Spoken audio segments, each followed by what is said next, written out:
दोस्तों मैं शराबी हूँ। ओवर टू यू आनंद मेरा भाई। नाम ओके ओके। नमस्ते दोस्तों, मैं शराबी हूँ।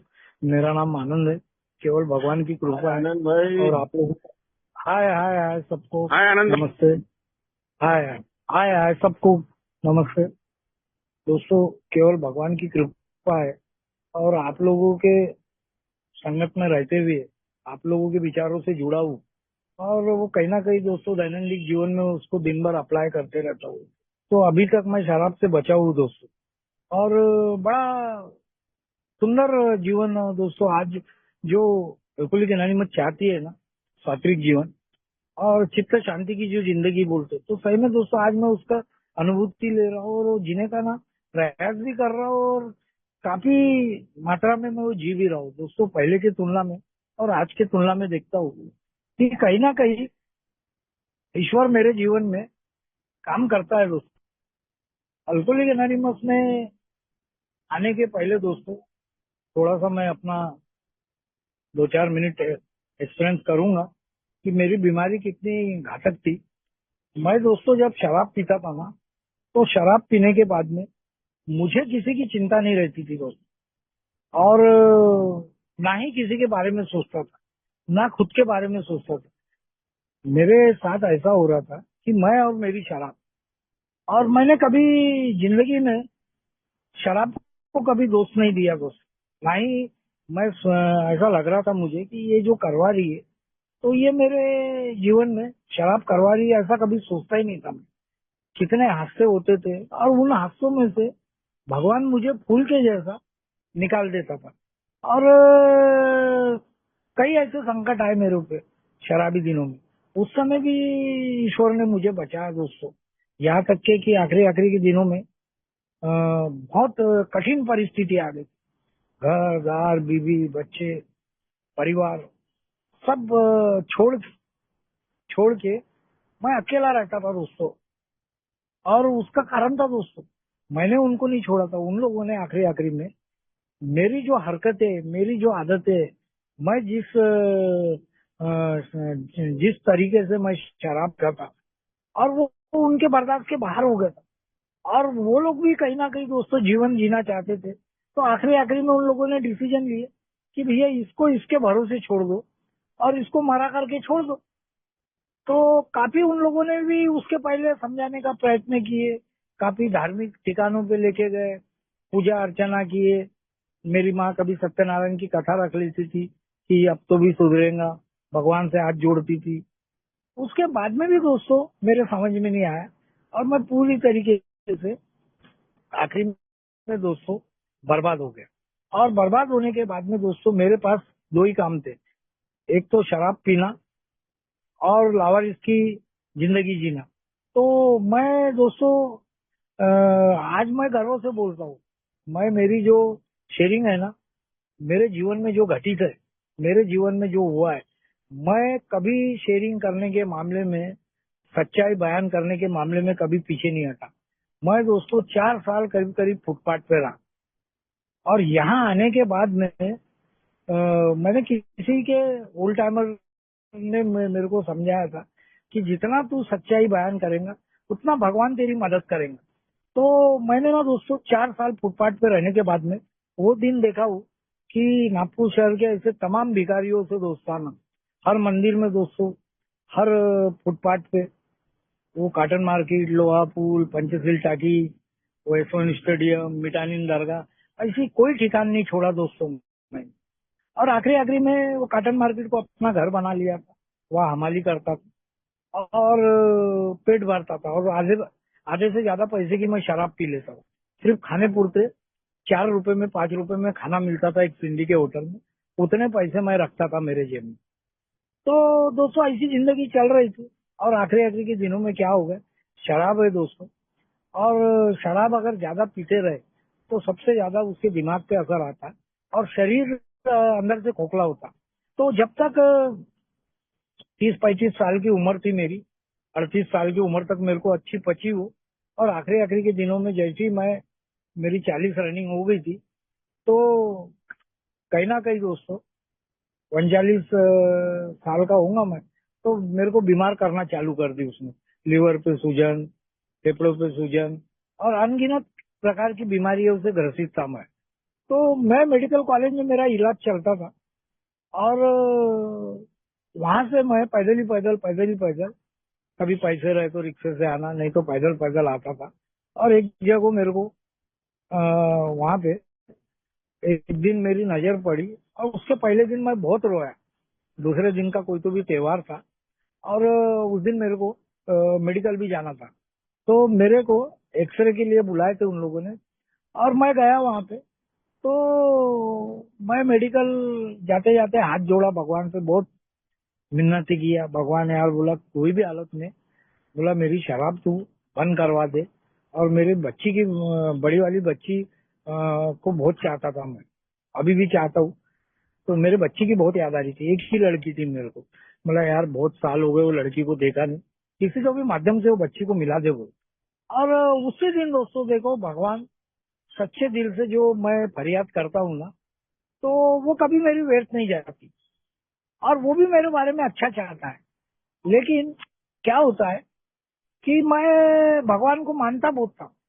शराबी दिनों में भी कभी कभी मैं खड़े होकर हाथ जोड़ लेता था ज्यादा परेशानी में, लेकिन उसकी सुनता नहीं था। वो चाहता क्या है, यही मेरे को समझने के लिए पूरी जिंदगी लग गई। और वो चाहता था कि भैया ये अच्छे परिवार से है, अच्छा दिमाग है, अच्छा शरीर है और ये अच्छी जिंदगी जिए, लेकिन ये मेरे समझ में आ नहीं रहा। और उस दिन दोस्तों मैं मेडिकल से आते आते वो एक जगह मीटिंग होती है, वहाँ 10-20 लोग बैठे दिखे और अचानक मैं रुक गया। मुझे दोस्तों किसी ने मैसेज नहीं दिया। कई सालों पहले मैं जिस जगह ड्यूटी करता था, मैं हॉस्पिटल में, नागपुर में एक हॉस्पिटल में, तो वहाँ पे नागपुर का एक ओल्ड टाइमर है, वो भी मेरे साथ ही ड्यूटी पे था। तो उसने मुझे कई सालों पहले किसी के माध्यम से मैसेज दिया था कि बोले यार तेरा शराब पीना ठीक नहीं और तू ऐसा ही रहेगा तो तेरी बर्बादी हो जाएगी, ड्यूटी व्यूटी चले जाएंगी। और आखिरी में वैसा ही हुआ, ड्यूटी व्यूटी सब चले गई गवर्नमेंट। उसके बाद में कई प्राइवेट काम करना, कई धिंगाने करना, कई तमाशे करना, दारू के लिए पैसे कमाना, घर का ध्यान नहीं देना। और उस दिन वो मीटिंग का पता दोस्तों मुझे मिल गया। अचानक वहां पे लोग दिखे और मैं खड़ा हुआ। और वहाँ खड़े होने के बाद में मेरे को लगा कोई दूसरे चीजों की मीटिंग होगी, क्योंकि शुरू से मेरे दिमाग में लीडर साई का बहुत ज्यादा घुसे रहता था। तो मेरे को लगा कोई एम्प्रेस मिल वाले वगैरह, कोई कांग्रेस कमेटी वगैरह काय की मीटिंग होगी। थोड़ा 5-10 मिनट रुकते हैं और कोई जान पहचान वाला मिला तो इनसे 100-200 रुपए लेके इनको टोपी पहना के निकल जाएंगे, अपना आज का जुगाड़ हो जाता। लेकिन दोस्तों वहाँ पे एक दो ओल्ड टाइमर थे, वो हमारे आज बीच में नहीं है, वो दुनिया में नहीं है, विश्वनाथ जी। वो उन्होंने मुझे आवाज दी कि बेटा, बोले आपको शराब का प्रॉब्लम है क्या। तो मैंने उनको बोला यार बुड्ढे तू अपना काम करना, बोला आखिरी के दिनों में बड़ा शराब का नाम भी लिया तो बड़ा गुस्सा आता था। और बाद में दोस्तों 2 मिनट के बाद में एक ने और वैसी उसी तरीके से बात किया, सर पे हाथ रखे उन्होंने और बैठ गया मैं। और बैठने के बाद में दोस्तों मेरे समझ में नहीं आया पहले दिन। उन्होंने मुझे कागज दिए कि भैया फलाने फलाने जगह मीटिंगें होती है। दूसरे दिन मैं दोस्तों सवेरे फुटपाथ से सोता था, वहां सो के उठा तो कुछ पैसे मेरे पास में थे जुगाड़। तो मैं बोला, मुंह पे नल था एक, मैं जहाँ काटन मार्केट में, वो नल पे मुंह धोया। और सवेरे मैं दोस्तों 4:30 बजे वहां से, वो एक पापा सेट करके उसकी भट्टी खोली रही थी और पहले दारू भी इतनी महंगी नहीं थी। तो वहां पे मैं निकला पैदल ही पैदल। और मैं जैसा वो भट्टी थोड़ी सी दूरी पे थी तो मैंने जेब में हाथ डाला, कितने पैसे करके, तो मेरे जेब में 14 या 15 रुपए कुछ निकले और वो कागज निकला। तो साला मेरे को क्लिक हो गया थोड़ी देर के लिए कि ये कागज किसने दिया था, किसने दिया था, किसने दिया था। फिर याद आया कि यार कल अपन एक जगह बैठे थे और उन लोगों ने बोले थे कि सवेरे की मीटिंग गणेशपेट में होती करके। और पढ़ा लिखा होने की वजह से वो कागज पढ़ने में मेरे को दिक्कत नहीं की, फटाक से वो कागज का एड्रेस पढ़ा मैंने। और पैदल ही पैदल दोस्तों मैं वो भू विकास बैंक है गणेशपेट में, वो चबूतरे पे जाके बैठ गया वहां। तो वहाँ पे हमारा एक ओल्ड टाइमर, वो भी आज इस दुनिया में नहीं है, कोरोना में वो भी निकल लिए। तो वो बैठे वहां से घूमते थे, वॉकिंग करते थे। 5:15 5:30 बजे का टाइम था। वो मेरे को बोले कौन है रे, उनकी आवाज वगैरह जरा रफ थी। वो मिलिट्री रिटायरमेंट आदमी थे, फिर राव दादा करके। तो उन्होंने आवाज दी, बोले कौन है रे, कैसा बैठा? तो मैं बोला दादा, वो कागज बताया, बोला मेरे को कल मैं तालाब की मीटिंग में आया था, तो मेरे को ये दिए और बोले यहाँ मीटिंग होती है सर, लेकिन यहाँ तो कोई नहीं दिख रहा। अबे तो बोले तू आधी रात को आएगा तो मीटिंग चालू रहेंगी क्या? बोले मीटिंग 7 बजे होती है। बोले चल बोले मेरे साथ। फिर उन्होंने तिलक पुतले पे लाए मेरे को और चाय वाय पिलाए, और चाय पिलाने के बाद में मीटिंग में लाके बैठा ले, और उन्होंने बताया कि ये नया लड़का है बोले, तो इसके हिसाब से बोले आज मीटिंग कनेक्ट करो बोले। और वहां से मेरा सफर चालू हुआ तो, और वहां से जो मेरा सफर चालू हुआ तो फिर मैं, मेरा कोई घर नहीं था, दार नहीं था, और मेरे पास टाइम ही टाइम था। और मैं कमाऊं तो किसके लिए कमाऊं? मेरे पास में ना परिवार था ना कुछ था। तो मैं वो मीटिंग में चिपक गया दोस्तों, और मीटिंग में चिपकने के बाद में 2 4 8 दिन मेरे को तकलीफ जरूर गई। तकलीफ ऐसी गई दोस्तों, खाने पीने की और रहने की। उसके बाद में फिर लोगों से मेरी जैसी जान पहचान होती गई, ओल्ड टाइमर लोगों से, तो उन्होंने मेरे को पूछना चालू कि तू कहाँ रहता, क्या करता? तो बोला काटन मार के। अरे बोले यार वो तो खतरे की जगह है, वहाँ तू हमारे लोगों के बीच में रहेगा, दारू पिएगा। तो बोले तेरा खाने पीने का? तो मैं बोला ऐसा ऐसा है साला, बोला काम नहीं करूंगा तो खाऊंगा क्या? मेरे को तो हमाली करना ही पड़ेगा। तो बोले तू सिर्फ आते रहे, भगवान तेरा बोले सब इंतजाम कर देगा बोले। और आज का सब्जेक्ट भी वही है दोस्तों, कि मेरे सोसाइटी में भगवान की क्या भूमिका है। तो मैं जैसा जैसा सोबर हो रहा था दोस्तों, वैसे वैसे लोग मेरी मदद कर रहे थे। किसी ने मेरे खाने का इंतजाम कर दिया। उस समय झुमका बाकर 3 4 रुपए में, 2 3 रुपए में मिलती थी। तो वहां पे वो नए नए जो मेंबर आते थे, जिनकी सोसाइटी 2 साल 3 साल 4 साल, तो उनको बड़ा उत्साह रहता।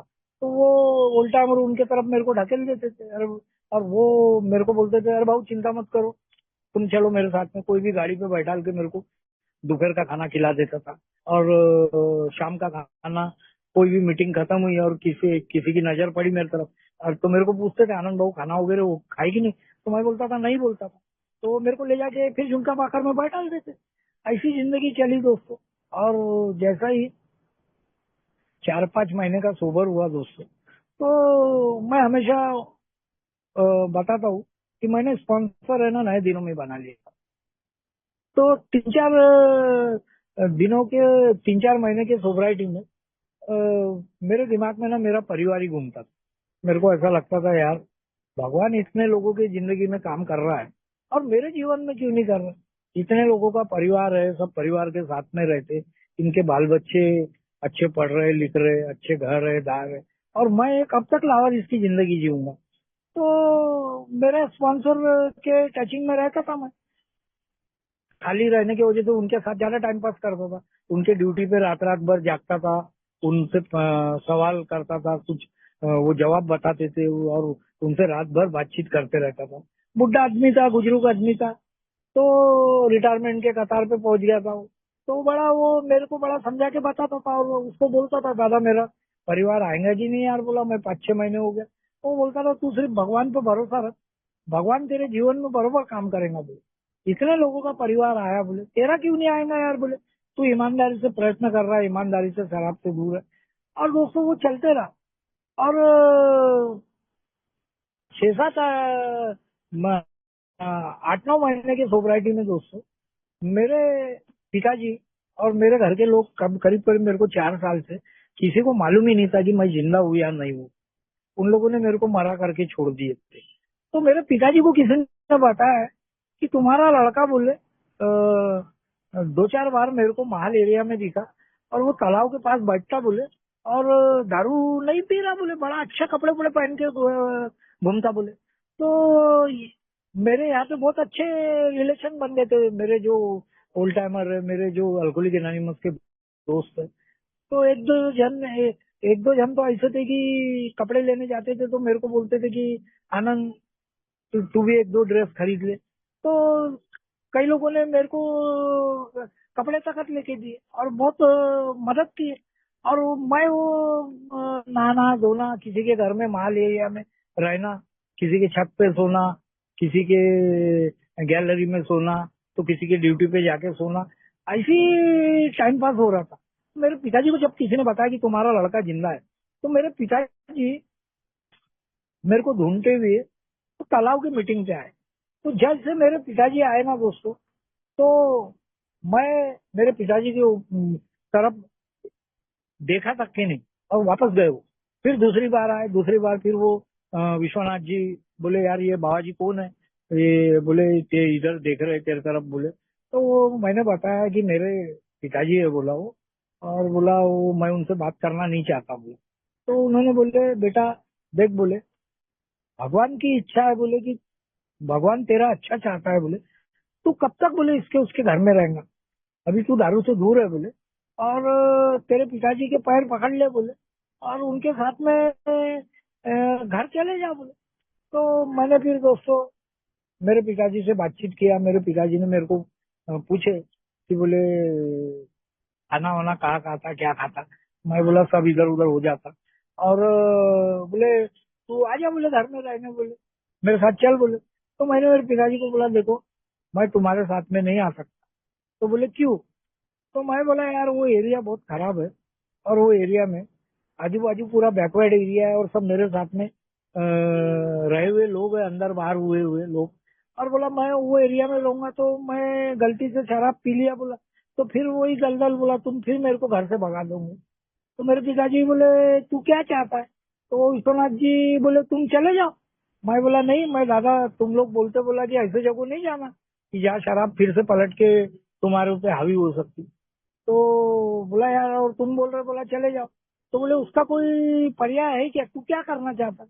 मैं बोला मेरे पिताजी को मैं इतना ही बोलता हूँ कि मेरे को किराए का रूम लेके दो और 2 टाइम का टिफिन लगा दो। तो मेरे पिताजी दोस्तों मान गए वो बात के लिए। मेरे पिताजी को बोला मैं दूसरे एरिया में रहूंगा बोला, और बोला मैं वहां से मीटिंग करूंगा और बाद में मैं सोचूंगा बोला कहीं काम धंधा क्या करने का करके। मेरे पिताजी ने दोस्तों एक रूम लेके दिए लश्करी बाग में। और वो लश्करी बाग में इसलिए मैंने रूम लिया, वहाँ 2-4 ग्रुप आजू बाजू थे, और वहाँ के लोग शुरू से मेरे सोसाइटी में बहुत बड़ा उनका योगदान रहा, बहुत बड़ा हाथ रहा। और साथ में हम लोग सुप्रभात की मीटिंग करते थे। उसके बाद में दोस्तों वहीं पे बाजू में 2-3 साल के बाद एक ग्रुप खुला सूर्य उदय करके, 3-4 साल के बाद फिर वो ग्रुप में कंटिन्यू मीटिंग हुई। और दोस्तों वो रूम में गया मैं, और दूसरे तीसरे महीने ही मेरे पिताजी मेरे को मीटिंग में ही मिलने आए। बोले यार वो 2-3 पुलिस वाले मेरे को रोज आके पूछते, बोले काय का वारंट है क्या है, और बोले कुछ बोले उनसे मुलाकात कर ले। तो मैंने उनको बताया नहीं, बोले तेरा एड्रेस तू यहाँ रहता करके। तो वो पुलिस वाले बड़े होशियार, वो साले दूसरे तीसरे दिन डायरेक्ट वो तालाब की मीटिंग में पहुंच गए, और मैं बैठा था वहां। तो मेरे को बुलाया उन्होंने, बोले तेरा नाम आनंद है क्या? तो उनके जैसे तो कई लोगों को मैंने घुमा डाला। मैं बोला नहीं मेरा नाम आनंद नहीं है, मैं तो बोला राजेश हूँ। तो बोले नहीं, बोले वो आनंद से मिलना है बोले, आनंद से। तो उन्होंने सरनेम लेके बोले मला नहीं मैं वो नहीं हूँ तुम जो सोच रहे हो। और फिर वो दोस्तों दूसरे दिन फिर आए और मेरे पिताजी को लेके आए, और मेरे पिताजी को लेके आए, और वो मेरे पिताजी को बोले तुम उसको अलग बुलाओ बोले। और वो दूर खड़े थे, और मेरे पिताजी ने मेरे को बुलाए और आके उन्होंने मेरे को पकड़ ली। क्या यार बोले, कल हमने पूछे तो तू बोल रहा था बोले कि मैं आनंद नहीं हूँ। तो मैंने बोला यार देखो बोला, मैं घबरा गया था, मेरे को ऐसा लगा बोला कि इधर उधर से मेरी दारू बंद है, और तुम मेरे को ले जाके कहाँ डालते क्या डालते, और मेरी जमानत होती नहीं होती, और फिर से मैं वही लाइन पे घुस जाऊंगा। तो बोले ऐसा कुछ नहीं है। फिर उन्होंने बताया कि तुम्हारे मिसेस ने तुम्हारे ऊपर डिवोर्स के लिए केस डाली है कोर्ट में, और तुमको वहां पे तारीख पे जाना पड़ेगा, नहीं तो हो सकता है कि अगर पकड़ वारंट निकाले या एक तरफा अगर फैसला हो गया तो तुम्हारा नुकसान होगा। वो अच्छे थे बेचारे, उनको कुछ पैसे दिया मैंने पिताजी से मांग के, और वो चले गए दोस्तों। और जाने के बाद में दूसरे तीसरे दिन 2-3 दिन के बाद में तारीख की हो, मैं मेरे स्पॉन्सर से बात किया, और बात करने के बाद उनके साथ में मैंने रात में विचार विमर्श किया दादा कैसा करना क्या करना। भगवान पे भरोसा रखो बोले, भगवान तुम्हारे बारे में अच्छा चाहता बोले, ईश्वर ईश्वर को काम करने दो बोले, तुम जाओ बोले, और वहां पे जाके बोले सत्यता बयान करो बोले कि भैया मैं ऐसा ऐसा था, मैं शराबी था और मैं खूब मेरे मिसेस को मार जोड़ करता था और उसकी वजह से ये चले गई थी। आखिरी आखिरी के दिनों में मैं काम धंधा करता नहीं था और भैया मेरे को गलती से शराब की लत लग गई और मैं जब दोस्तों वहां गया तो मैंने वो सच्चाई जैसा कोर्ट में मेरा पुकारा हुआ गया मैं, मैडम ने पूछी, बोले आपका नाम आनंद यवरकर? मतलब हाँ मैडम। तो बोले इतने साल कहाँ थे आप? 3-4 साल से। तो बोला मैडम मैं वो शराब खूब पीता था बोला, और शराब पी पी के मेरे दिमाग पे असर आ गया और मैं बोला पागलों की भांति मैं घूम रहा था। और बोला, तो बोले ये तुम्हारी घरवाली कैसी क्या गई? बोला इसको खूब मारता था मैडम, बोला आखिरी के दिनों में शराब पी के मेरे को बोला दिमाग काम नहीं करता था, इसको मारपीट करता था और काम धंधा नहीं करता था, इसके वजह से वो चले गई। बोले तो बोले अभी क्या कर रहे? बोले और उसके पहले क्या करते थे? तो मैं बोला मैडम मेरी गवर्नमेंट सर्विस थी और मेरे घर में कारखाना पारखाना था, सब समय अच्छा था, लेकिन वो शराब ने सब मुझे बर्बाद कर दी। बोला तो बोले अभी क्या करते हो? तो बोला अभी मैं शराब से दूर हूँ। और बोला 7-8 महीने हो गए, बोला 8-9 महीने का जमाना हो गया। तो बोले ठीक है बोले, इसके बाद में बरोबर तारीख पे आओ। और फिर दोस्तों मेरे मिसेस को भी पूछे पाछे, वो भी गई और 8-10 दिन के बाद में दूसरी तारीख थी और फिर मैं वो दूसरे तारीख पे गया और दूसरे तारीख पे उन्होंने मेरे को बुलाए। अगर बोले उसने बोले कि मैं आना चाहती हूँ तो तुम उसको रखोगे क्या? बोले। और मैं कंटिन्यू मेरी प्रार्थना चालू थी कि भगवान एक बार मुझे माफ कर दे यार, किसी भी हालत में मेरी बच्ची और मेरी मिसेस आ जाए। और तो मैंने बोला मैडम अगर वो आना चाहती है तो मैं बोला उसको वेलकम है, बोला उसको बोला अभी मैं ऐसी गलती नहीं करूंगा बोला। और अभी तो लगता नहीं बोला मेरे को कि मैं भविष्य में शराब पीने के काबिल बचा करके बैठो बैठो बोले। फिर 3 बजे के बाद में दोस्तों उसको उसको पूछे, उसका बयान हुआ, टाइपिंग हुआ, तो उसको पूछे कि ये लड़का अभी दारू नहीं पी रहा बोले 8-10 महीने से, तो तुम एक चांस देना चाहते क्या? और वो दोस्तों आ गई वहां से। बोले हाँ, बोले मैं बोले एक बच्ची है मेरे को मैडम, बोले माँ बाप किसके हुए क्या हुए, हालांकि वो अच्छे करोड़पति की लड़की है, आज भी उनके पास में करोड़ों की संपत्ति है, अच्छी जमीन जायदाद है। लेकिन दोस्तों क्या भगवान मालूम नहीं मेरे जिंदगी में मेरे विषय में अच्छा चाहता था और वो दोस्तों आने को तैयार हो गई और वो आ गई दोस्तों। और आने के बाद में दोस्तों मैं ये सोच रहा था कि भैया अब सब अच्छा है, सब बढ़िया चल रहा है, लेकिन ईश्वर ने बहुत परीक्षा लिया दोस्तों और हर वो परीक्षा का मैंने दोस्तों डट के मुकाबला किया। ऐसा कठिन समय आया दोस्तों कि उस समय फिर किराए का मकान लेना पड़ा, दूसरा रूम लेना पड़ा और वो रूम का किराया दोस्तों 400 रुपए, और मीटिंग करता था और दोनों टाइम खाता था।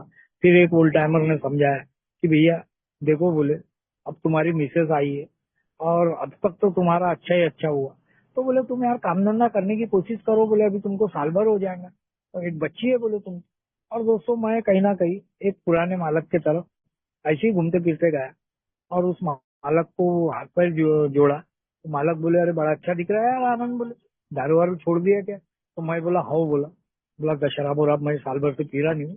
और बोले परिवार, मतलब परिवार है आया बोला वापस, तो बोला मैं आपके पास काम करना चाहता हूँ तो आ जाओ बोले। और उस समय दोस्तों मेरे को 4,000 पेमेंट देता था और 800 रुपये किराया जाता था। और मैं भगवान से हाथ जोड़ता था कि भगवान यार मेरे को मेरी मीटिंग मिल जाए और मेरी ड्यूटी भी रहे और मैं शराब भी नहीं पी।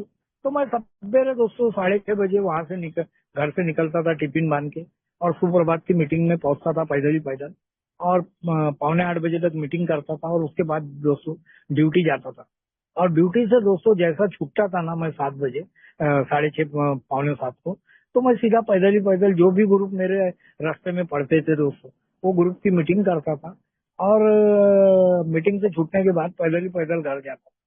लेकिन दोस्तों मुझे मालूम था, यहाँ के लोग बोलते थे कि भैया तुम अगर मेहनत करोगे तो उसका फल एक दिन जरूर मिलने वाला है। तो दोस्तों धीरे धीरे उसी मालक के पास में मेरी पेमेंट बढ़ते गई। बाद में दोस्तों 3 साल के सोब्राइटी में मेरे को दूसरी लड़की हुई दोस्तों। दूसरी लड़की होने के बाद में मैं भगवान को चाहता था दोस्तों। भगवान को उस समय मैं बहुत गहराई से मैं गाली देता था कि भैया मेरे को देना था तो दूसरा लड़का देना था यार, अभी मैं शराब से दूर हूँ। अब पहली भी लड़की है और तू क्या ये परीक्षा ले रहा है, मेरे खाने के वांदे, मेरा ठिकाना नहीं। और दोस्तों वो बच्ची हुई, और होने के बाद में फिर मेरे को ओल्ड टाइमर लोगों ने समझाया कि भैया ये लक्ष्मी का रूप है, ये बच्ची आज के बाद तेरा जीवन बदल जाएगा, तेरी परेशानियां दूर हो जाएंगी।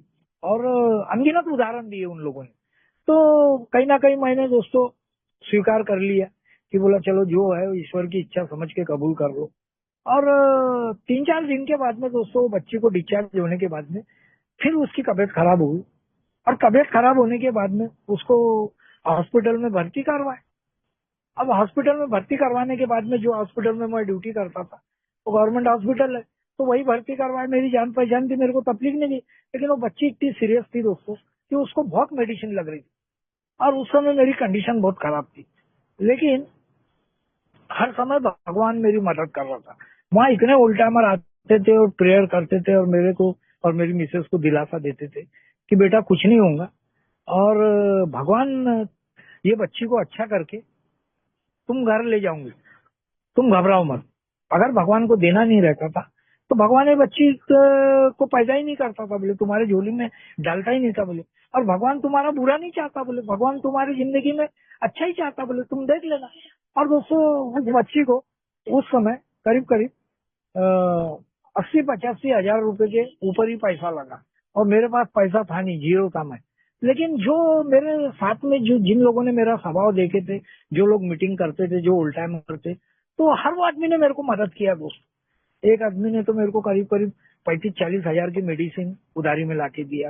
महंगे महंगे इंजेक्शन लगते थे, उसको 3-4 बाटल प्लाज्मा लगा था, उसके ब्लड का पूरा पानी हो गया था। और हर वो डॉक्टर यही बोलता था कि भाऊ, बोले, तुम लाख रुपया खर्चा कर लो लेकिन ये बच्ची बचेंगी नहीं, बोले।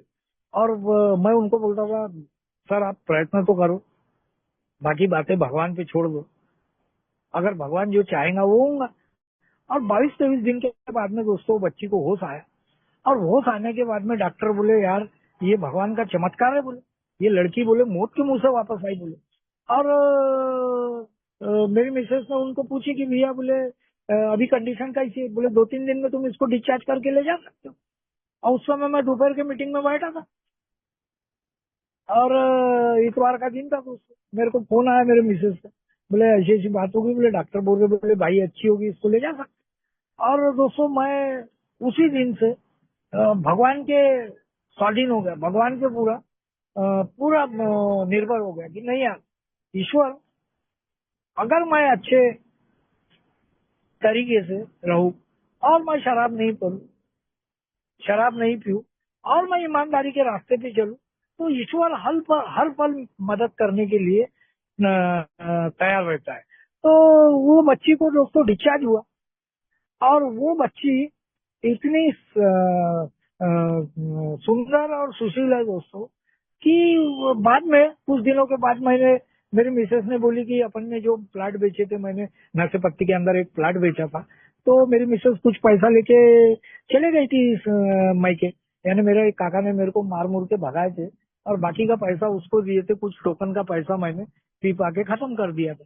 मेरे मिसेस ने बताया कि अपना, बोले, 3-4 लाख रुपए ये बच्ची के नाम पे मैंने डाल के रखी थी, वो मकान का पैसा, तो जो लोगों ने पैसा दिए, बोले, उनका वापस कर दो, बोले। बोले तुमको यहाँ पे, बोले, लॉन्ग लाइफ पर रहना है मीटिंग में, और तुमको, बोले, अल्कोहलिक एनोनिमस में जिंदगी भर मीटिंग करना है। तो नए दिनों में वो भी मेरे साथ मीटिंग आती थी, पाइनर की मीटिंग में। बहुत मीटिंग की, पाइनर की, फाइनेंशियल की, नवजीवन की। तो वो भी एलएलएन मेंबर थी, तो उसके समझ में आता था, तो उन्होंने मुझे बताया। तो मैंने क्या किया दोस्तों, 1-1.5 महीने के बाद में सबका पैसा वो नील कर दिया, सबको बुला बुला के किसी के घर में जाके दिया, किसी को जहाँ मुलाकात हुई, भैया ये तेरे 2,000 तूने दिया था। तो उसमें से मेरे को 5-6 लोग तो ऐसे मिले दोस्तों कि बोले, यार हमको नहीं होना, बोले, वो पैसा, वो बच्ची खुश रहे, बोले, और तू खुश रहे, बोले। तो मैंने दोस्तों फिर भी उनको, उनके कुछ घर में कार्यक्रम वगैरह में मैंने वो परत पेड़ कर दिया, और भविष्य में मैं भी उनके काम आया। तो वो बच्ची आज दोस्तों 15 साल की बच्ची, आज वो बच्ची अभी हाल ही में 81% से वो बच्ची पास हुई, और अभी अंबेडकर कॉलेज में उसका एडमिशन करके आया मैं 3-4 दिन पहले। और उसके बाद में दोस्तों मेरे भगवान ने ना मेरे जीवन में ऐसे ऐसे चमत्कार करते गया दोस्तों। जिस मालक के पास में मैं ड्यूटी करता था, वो मालक ने एक दिन मेरे को पूछा कि बेटा बोले तू किराए के मकान में रहता तो कितना किराया देता होता बोले। मैं बोला भैया बहुत किराया जाता साला, पेमेंट पूरता नहीं। तो बोला पेमेंट तो बढ़ाओ बोला तुम। तो बोले पेमेंट तो बढ़ा देता, लेकिन बोले तू एक काम कर बोले, अगर तेरे को रहने के लिए बोले मैंने मकान दिया तो तू आएगा क्या बोले। तो मैं बोला मैं आऊंगा बोला। और उसने मुझे बताया कि बोले तू कल आ जाना, जगह देख लेना। और जिस बिल्डिंग में वो रहता था उसी की बिल्डिंग में नीचे में बहुत बड़ी जगह, 3,000 स्क्वायर फुट की जगह खाली थी। और वहां पे दोस्तों वो रहने आया। और वहां उसने मेरे को 2-3-4 रूम बना के दिया। तो वो उस दिन के बाद में मेरा वो किराए का टेंशन हट गया, लाइट के बिल का टेंशन हट गया, पानी का टेंशन हट गया। तो मैं दोस्तों मेरे समझ में आया कि नहीं यार, भगवान इस दुनिया में है और भगवान मेरा बुरा नहीं चाहता। ईश्वर मेरे, अगर मैं सोबर हूँ और मैं दारू से दूर हूँ और मैं अच्छे जीवन के चलने के ऊपर तत्पर हूँ, तो ईश्वर मेरे जीवन में मदद करते रहता है, ईश्वर काम करते रहता है। और वहां से दोस्तों मैं रहने आया। उसके बाद में दोस्तों मेरी पेमेंट बढ़ते गई। 4,000 की मेरी दोस्तों उसने 4-5 साल में 10,000 किया। फिर बाद में दोस्तों 20,000 किया। धीरे धीरे दोस्तों एक समय ऐसा आया कि दोनों बच्चियां पढ़ रही थी। बड़ी वाली बच्ची पढ़ने में बहुत होशियार थी दोस्तों। इतनी टैलेंटेड लड़की है वो मेरी बड़ी, कि आज भी वो एग्जाम देते रहती। अभी तो वो एक कंपनी में ऑनलाइन जॉब कर रही है। तो वो दोस्तों अच्छी पढ़ लिख के तैयार होगी। उसने 3-4 फील्ड चेंज की दोस्तों। बाद में एलएलबी का उसने डिग्री हासिल की। वो वकील बनी, प्रैक्टिस की। उसके बाद में बहुत उसके एडमिशन के वक्त में मेरे को बड़ी दिक्कतें आई। हर कॉलेज में अच्छा पैसा मांगते थे। और उसको जो पूछा तो आजकल के बच्चे इतने ये है कि भैया वो चाहते हैं कि हमारी जहाँ इच्छा है वहां पे हमको हमारे माँ बाप पढ़ाए। तो 1-2 कॉलेज का उसने मेरे को नाम ली थी। तो उस कॉलेज में उसका नंबर नहीं लगा। फिर उसने मेरे को बोली कि रायसोनी कॉलेज में पढ़ूंगी। तो उस कॉलेज में दोस्तों फीस बहुत हाई फाई फीस थी। और वहाँ सब रईसों के बच्चे पढ़ते हैं। हर बच्चे के पास में कार गाड़ी घोड़ा, किसी के बाप लाके छोड़ रहे, किसी के कुछ लाके छोड़ रहे। तो मैंने दोस्तों उस कॉलेज में ट्राई किया। उस कॉलेज में ट्राई करने के बाद में वहाँ पे बोले मुश्किल है बोले। तो मैं एक दिन ऑफिस में बैठा था। और ऑफिस में बैठने के बाद में मेरे मालक ने मेरे को पूछा कि आनंद बोले तू 8 दिन से बड़ा टेंशन में दिख रहा है, तो तू क्या टेंशन आ गया बोले। तो मैंने बताया उसको, भैया बोला ऐसी ऐसी बात है। और बोला साला बच्ची का एडमिशन हो रहा नहीं है। तो बोले कौन से कॉलेज में। तो बोला वो अम्बेडकर में तो नहीं हुआ। तो बोला रायसोनी में करने की कोशिश कर रही।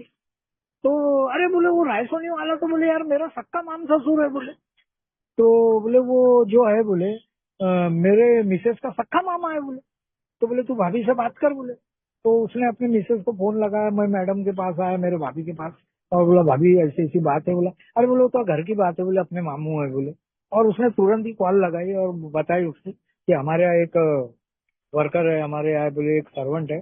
और बोले बहुत सालों से ड्यूटी कर रहा है, उसके बच्ची को एडमिशन होना बोले लॉ में बोले। वो बोले भेज दो। और उसने चिट्ठी लिख के भेजी। दूसरे दिन मैं मेरे बच्ची को लेके गया डॉक्यूमेंट लेके। और प्रेयर कर रहा था कि भगवान मेरे बच्ची का एडमिशन मैं आपके हाथ में देता हूँ।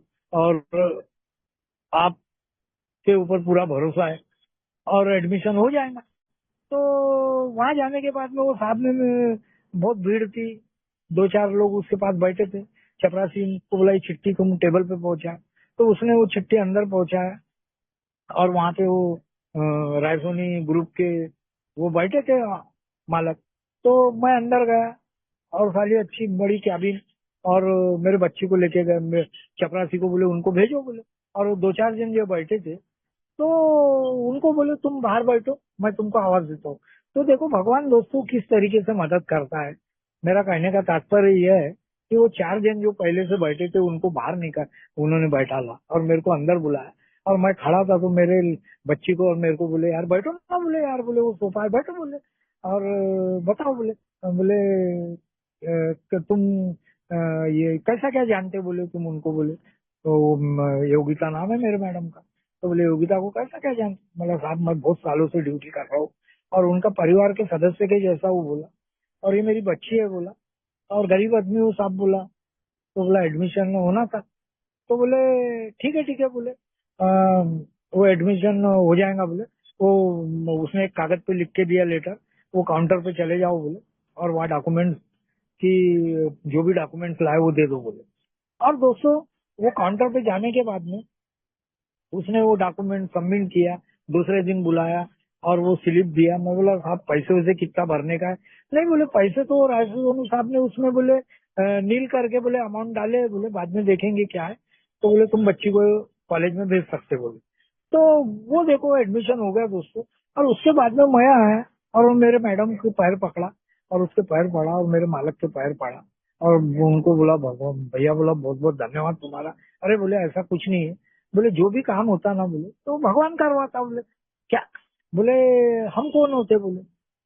तो वो दोस्तों वहाँ एडमिशन हो गया और फिर वो बच्ची अच्छी पढ़ लिख के तैयार हो गई, उसकी शादी हो गई दोस्तों।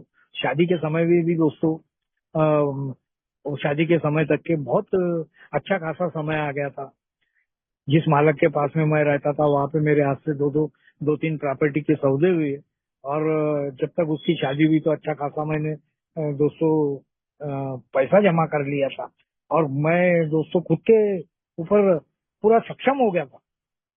और एक समय ऐसा था दोस्तों कि पैदल जाने वाला आदमी धीरे धीरे भगवान ने मेरे ऊपर दोस्तों ध्यान देते गया। पहले साइकिल आई, साइकिल के बाद में टू व्हीलर आई, टू व्हीलर के बाद में फोर व्हीलर आई, और ऐसा करते करते दोस्तों मुझे सोसाइटी में सिर्फ 5 साल बहुत कठिन के गए दोस्तों। और जैसा ही मैंने 6वें साल में सोसाइटी में मैंने प्रवेश किया तो भगवान दोस्तों मेरे हद से ज्यादा मुझे मिलने लगा दोस्तों। धीरे धीरे दोस्तों अ, वो उसको उस लड़की की शादी जुड़ी। शादी जुड़ने के बाद में दोस्तों अच्छे लॉन में मैंने उसकी सगाई किया, और सगाई में भी काफी पैसा खर्चा हुआ दोस्तों।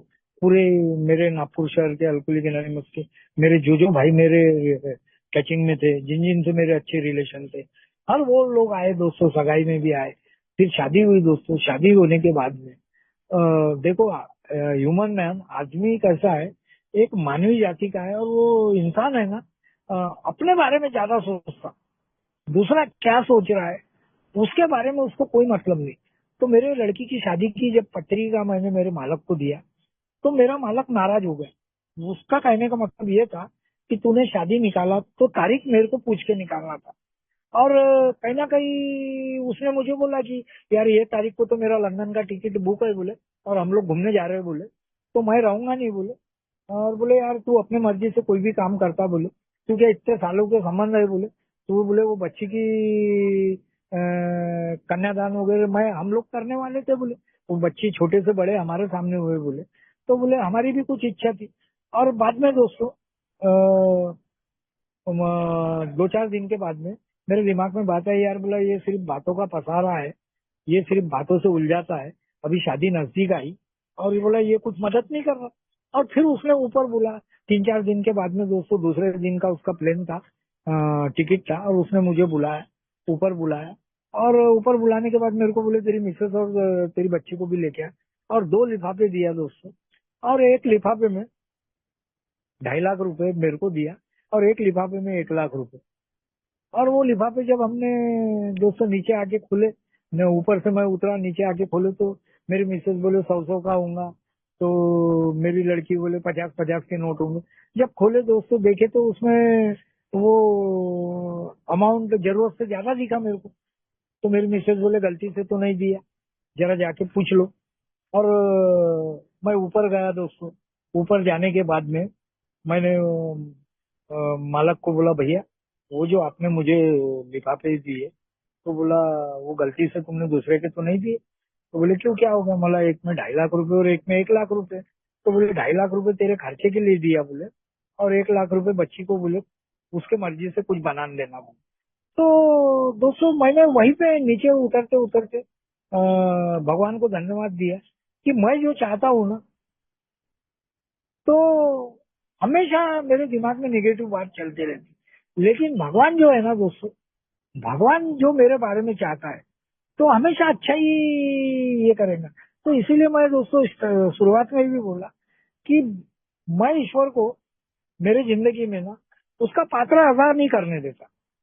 मैं ईश्वर की सुनता जरूर हूँ, ईश्वर को मानता जरूर हूँ दोस्तों, लेकिन ईश्वर की सुनता कहाँ हूँ।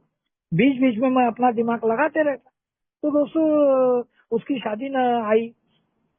शादी आने के बाद में दोस्तों मेरे मालक ने जाने से पहले बिछा वो अपना डेकोरेशन वाले को ऑर्डर किया कि पूरी बिल्डिंग को बोले लाइटिंग डाल दे, बिल्डिंग सजा डाल, और ड्राइवर लोगों को बोले कि तीनों चारों गाड़ियां आनंद की लड़की की शादी में लगा देना बोले, मैं यहाँ हूँ नहीं बोले। और तीनों चारों गाड़ियों की चाबी मेरे पास में दे के गया। और दोस्तों जब मेरे रिश्तेदार, मेरे फ्रेंड सर्कल के लोग, क्योंकि मेरा फ्रेंड सर्कल बहुत बड़ा है, मैं गवर्नमेंट सर्वेंट रह चुका हूँ, मैंने 4-5 धंधे किया हूँ, बिजनेस किया हूँ, तो उस हिसाब से मेरी जान पहचान पूरे नागपुर शहर में। मैं राजनीतिक में रहा हूँ, तो लीडर साई में मेरी जान पहचान है। तो ऐसे अनगिनत प्रकार के लोग आए दोस्तों, और जब देखे कि यार बोले साला एक मरा हुआ आदमी फिर से जिंदा हो सकता, ये कभी हमने सोचे ही नहीं थे बोले।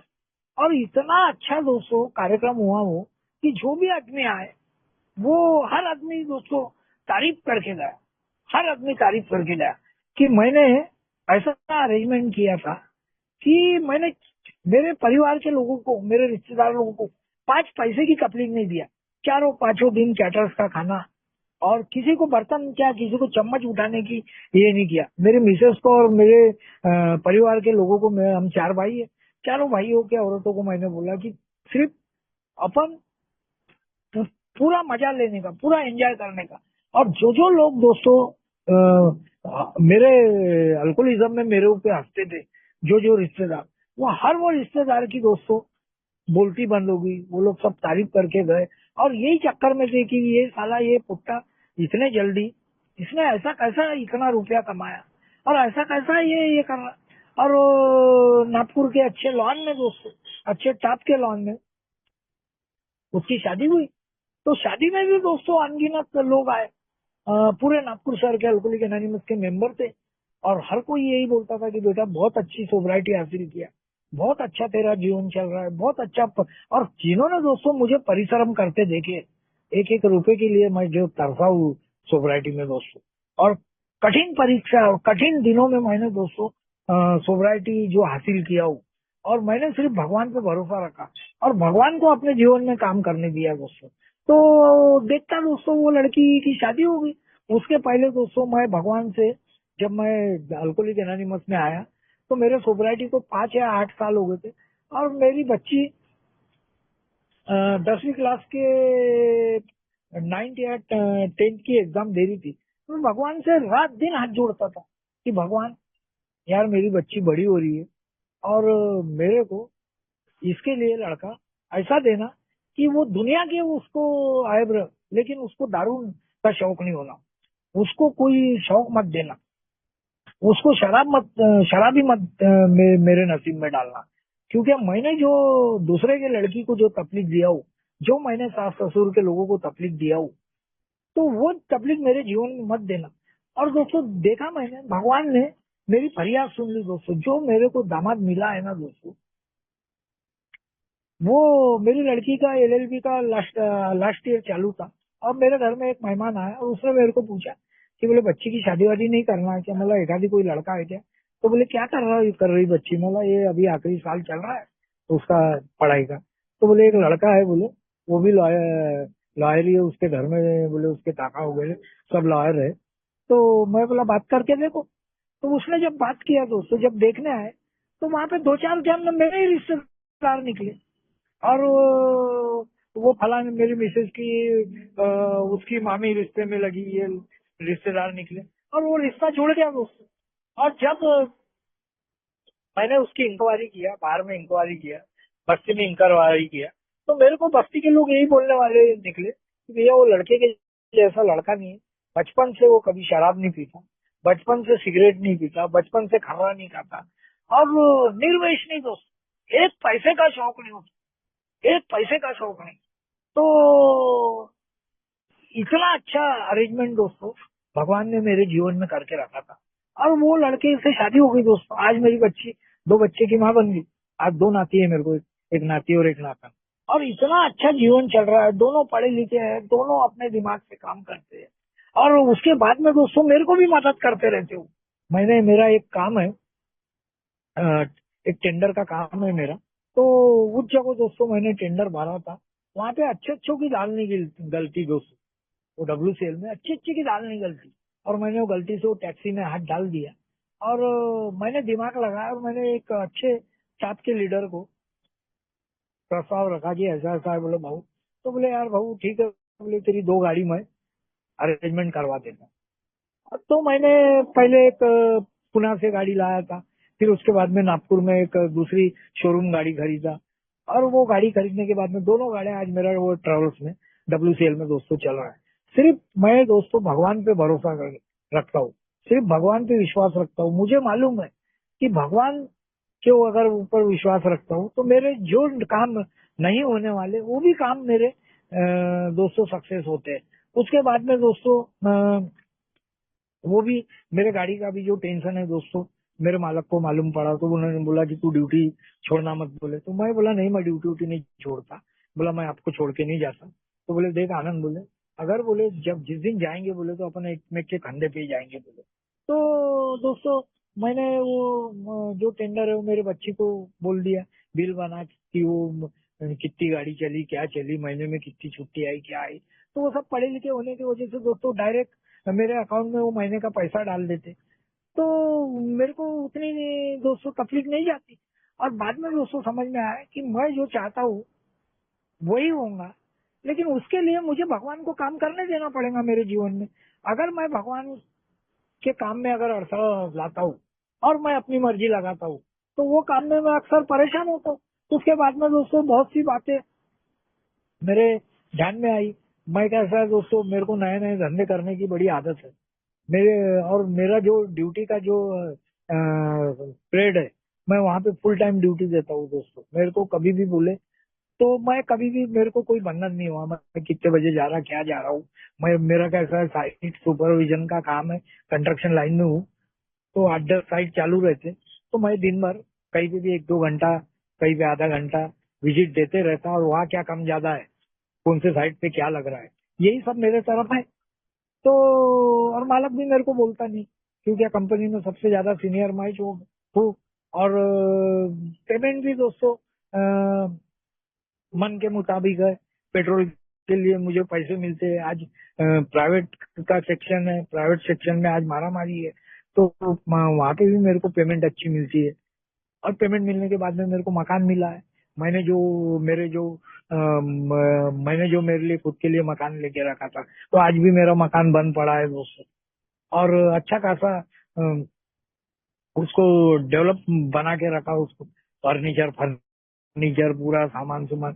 लेकिन मालक दोस्तों जाने नहीं देता। वो बोलता नहीं यार, बोलता तू मेरे को छोड़ के जाना मत, तेरे को भी 2 लड़कियां है, मेरे को भी 2 लड़कियां है। और आज दोस्तों कहीं ना कहीं छोटी मोटी बातों को पूछता है दोस्तों। तो मेरे को ऐसा लगता है दोस्तों कि सही में मेरे को पूरी भगवान की मदद मिल रही है। आज वो जिस दिन बच्ची का मेरा रिजल्ट था मैट्रिक का, तो उसने मेरे को फोन करके पहले पूछा अभी रिजल्ट आ रहा है, बोले मेरे को नंबर भेज बोले। और बैठे बैठे दोस्तों मैं तो देख ही रहा था दोस्तों, मेरी लड़की और मैं, मेरी बड़ी लड़की, मैं और मेरी जवाई। तो उसने मेरे को ऑफिस से फोन किया दोस्तों कि बोले बच्ची पास हो गई बोले, तो 81% है बोले, मिठाई लेके आओगे। और हमको तो पहले खबर लग गई थी कि पास होगी करके, हमने देख लिए थे। तो कहीं ना कहीं दोस्तों आज मैं, मेरे समझ में आता है दोस्तों कि मैं शराब नहीं पी रहा हूँ, और मैं अपने चरित्र को ईमानदारी से लोगों के सामने पेश रख रहा हूँ, ईमानदारी से काम कर रहा हूँ, अपने चरित्र को साफ सुथरा रख रहा हूँ। और तो वो उसी का परिणाम है दोस्तों कि भगवान मेरी मदद हमेशा करते रहता है। और दोस्तों आज हर वो बातों से परिपूर्ण हूँ दोस्तों। आज मैंने एक सेवा के माध्यम से मैंने दोस्तों एक काम डाला हूँ। तो वो मेरा जो दोस्तों वो भी काम अच्छा चल रहा है। आज मैंने एक वृद्धाश्रम और एक डीआईडी सेंटर डाला हूँ। तो वो भी मेरा अच्छा चल रहा है दोस्तों। तो उसमें भी मुझे भगवान के स्वरूप दो ऐसे व्यक्ति मिले, मियाँ बीबी डॉक्टर है, और वो कई सालों से मेरे पीछे लगे थे कि बोले अपन सेवा के माध्यम से एक बोले वृद्धाश्रम और एक डीआईडी सेंटर खोलते। तो उन्हीं की जगह है दोस्तों, बढ़िया चल रहा है दोस्तों। आज मुझे हफ्ते में वहां पे 2 दिन जाता हूँ मैं, 2 दिन लेक्चर बाजी, 2 दिन अपनी शेयरिंग करता हूँ, और पेशेंट आए तो वहां डालता हूँ, और सेवा देते रहता दोस्तों। तो आज मेरे पास में कई लोग दोस्तों ऐसे आते हैं कि जिनकी कंडीशन नहीं रहती, जिनके पास पैसा पानी नहीं है, जो कभी कोई ओल्ड टाइमर का फोन आता है कि बाबू उनकी कंडीशन खराब है, तो उसको 15 दिन 1 महीना रखो अपने से। तो आज 2-4 लोग मेरे पास में ऐसे आज पड़े हैं दोस्तों।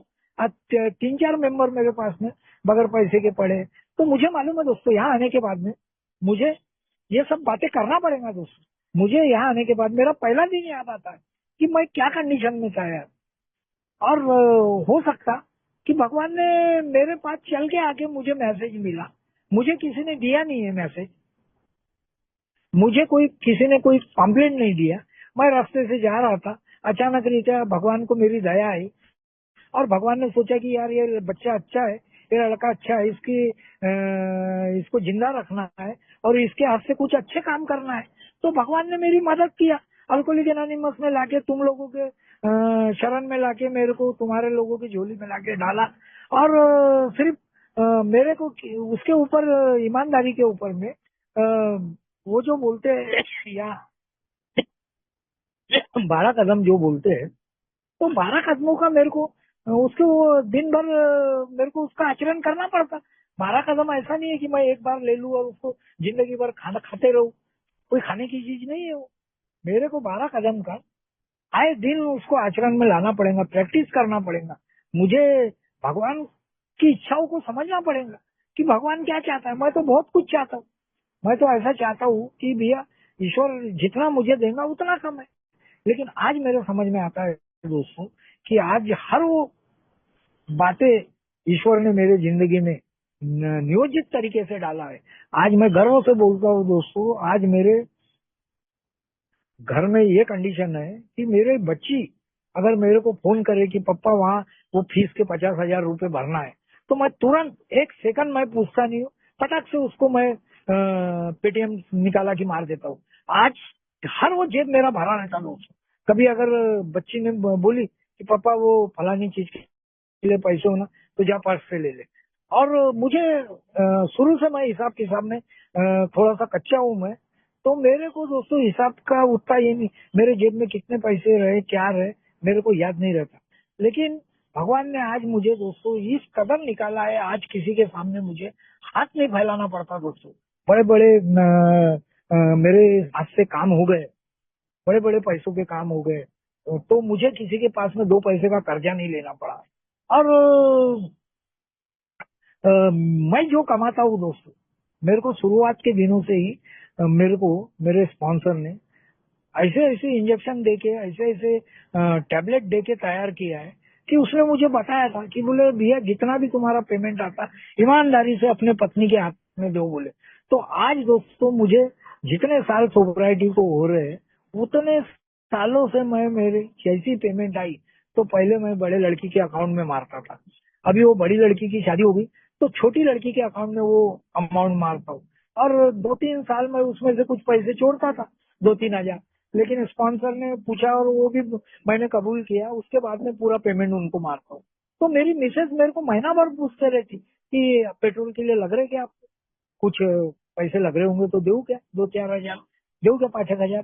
तो मैं उसको नहीं बोलता। उसका कारण है दोस्तों, कंपनी मेरे को 4,000 रुपए पेट्रोल देती है, 32,000 रुपए सैलरी देती है, मेरा रहने के लिए मेरा मकान भी, मेरे को इलेक्ट्रिक का बिल नहीं भरना पड़ता, मेरे को पानी का बिल नहीं भरना पड़ता। तो मैं क्या करता हूँ, मेरे को बाहर साइट के ऊपर कंस्ट्रक्शन का काम होने की वजह से मेरे को बाहर से कमाई हो जाती, आमदनी, कोई ठेकेदार ये फलाना ठिकाना। तो वो जो पैसे है उस पैसे से मेरे जेब हमेशा भरे रहते दोस्तों।